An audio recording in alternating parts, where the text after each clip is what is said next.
जीनम cancer अस्पताल Pakistan atomic energy commission का ज़ैली इदारा है। वर्ल्ड मेमोग्राफी डे के मौका पर ख़वातीन में छाती के कैंसर के अमराज की तशख़ीस और आगाही से मुताल्लिक़ जीनम कैंसर अस्पताल में सेमिनार और वाक़ का एहतमाम किया गया।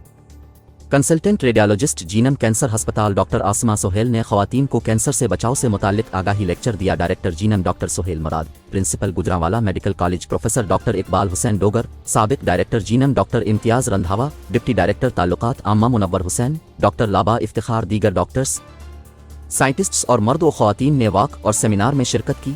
ये वाक़ जीनम कैंसर अस्पताल से शुरू होकर सियालकोट रोड पर इख्तिताम पजीर हुई। वाक़ के शुरका ने कैंसर से आगाही से मुताल्लिक़ कतबे और प्ले कार्ड्स उठा रखे थे।